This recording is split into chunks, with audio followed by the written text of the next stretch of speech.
আসসালামু আলাইকুম। Welcome to Yasmin recipes. আশা করি আল্লাহর মতো সবাই ভালো আছেন। তো আজকে একটি খুব সুন্দর স্ন্যাক্স রেসিপি নিয়ে চলে এলাম। পুরো ভিডিওটা দেখার অনুরোধ রইল।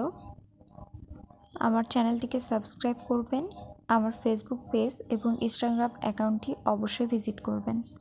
আমি এখানে 1.5 কাপের মতো ময়দা, 1/3 চামচ লবণ, 4 চামচের মতো খাবার তেল দিয়ে ভালোভাবে মাখিয়ে পরিমাণ মতো পানি দিয়ে ডো তৈরি করে নেব।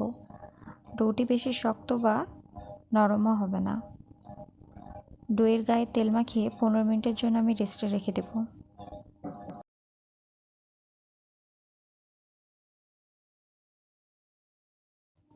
এখন আমি একটি ডিম, স্বাদ মতো লবণ, 1/3 টেবিল স্পুন গোলমরিচের গুঁড়ো দিয়ে খুব ভালোভাবে মিক্স করে নিব ডিম।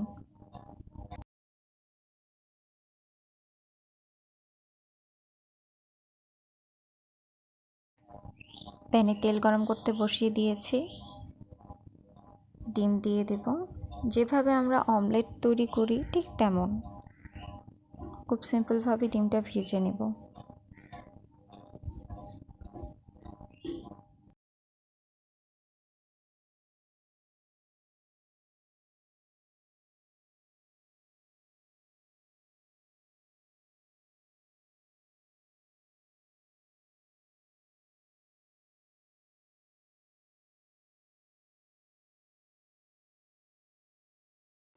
ডিম ভাজা হয়ে গেছে, এটিকে এখন উঠিয়ে নিব।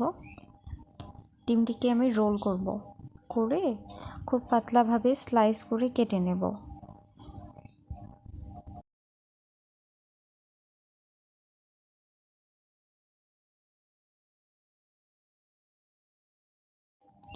ডিম কাটা হয়ে গেছে, আমি এর মধ্যে কাঁচামরিচ, ধনেপাতা, রসুন, টমেটো, পেঁয়াজ এগুলো সব কুচি করে রেখেছিলাম, সব দিয়ে দেব ডিমের মধ্যে। 1/4 টেবিল স্পুন গোলমরিচের গুঁড়া, 1/3 টেবিল স্পুন গরম মশলা এবং স্বাদ মতো লবণ দিয়ে ডিমগুলোকে আমি মেখে নেব।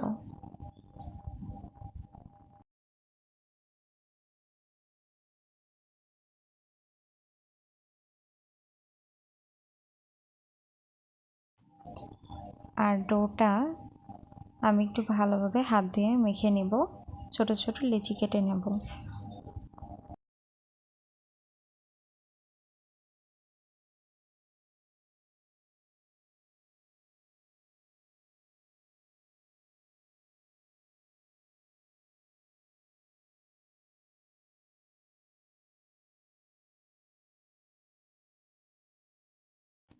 লেচিগুলোর মধ্যে এখন ডিমের পুর দিয়ে মুখটা খুব সুন্দর করে বন্ধ করে দিতে হবে।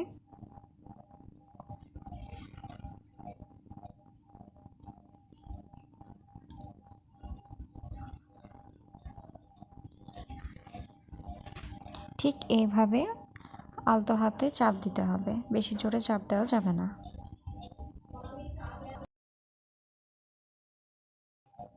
আমি একটি প্লেটে ময়দা দিয়ে কচুরিগুলোকে রাখবো, নাহলে প্লেটে লেগে যাবে।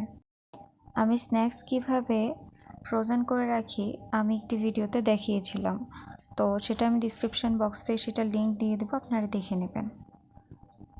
আমি এখানে কচুরিগুলোকে মিডিয়াম হিটে ভেজে নেব।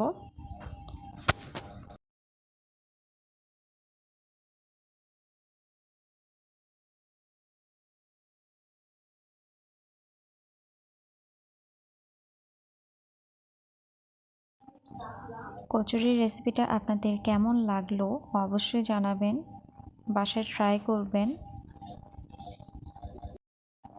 আশা করি এই ডিম মাখা কচুরি আপনাদের ভালো লাগবে। তো সবাই সুস্থ থাকবেন, ভালো থাকবেন। আল্লাহ হাফেজ।